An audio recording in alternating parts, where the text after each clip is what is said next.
In a world where most people couldn't read, books held incredible power.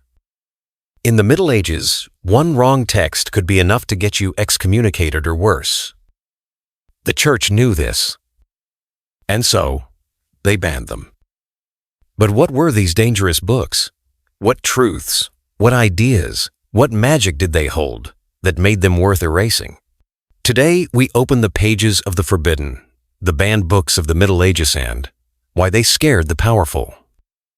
In medieval Europe, books were rare, expensive, and hand-copied by monks. The church controlled most libraries and was the gatekeeper of what could be written and read. To own or create a forbidden text was not just illegal. It was blasphemy. Books could be declared heretical, burned in public squares, or locked in restricted archives known as Index Librorum Prohibitorum, a concept that formally emerged later but whose spirit existed long before. Ideas were fire, and fire had to be controlled. Heresy was the church's greatest fear. Books like the writings of the Cathars, Waldensians, or later John Wycliffe's English Bible were banned because they questioned the Pope's authority, challenged church doctrine, or promoted alternate views of salvation. Even early translations of the Bible into vernacular languages were forbidden. Why? Because if common people could read the scriptures themselves, they might question the system. And when heresy spread, it sparked wars like the Albigensian Crusade, launched to wipe out heretical books and their readers.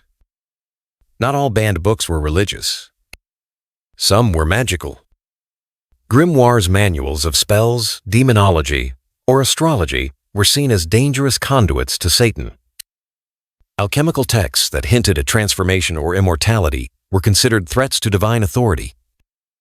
One infamous example? The Picatrixa 10th century Arabic text translated into Latin, mixing astrology, philosophy, and magic. Scholars read it in secret, risking arrest or worse.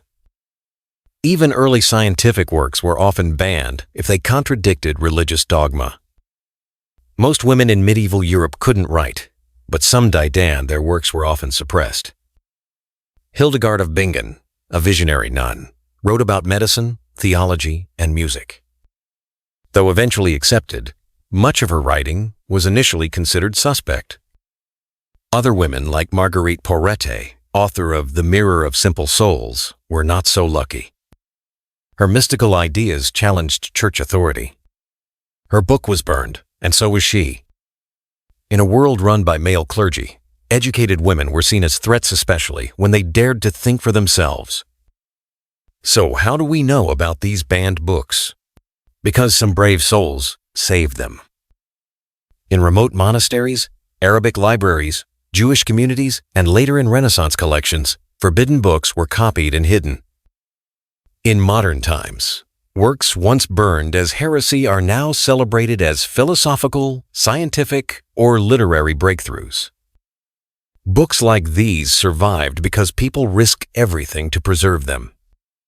They remind us that even in the darkest times, truth has a way of surviving.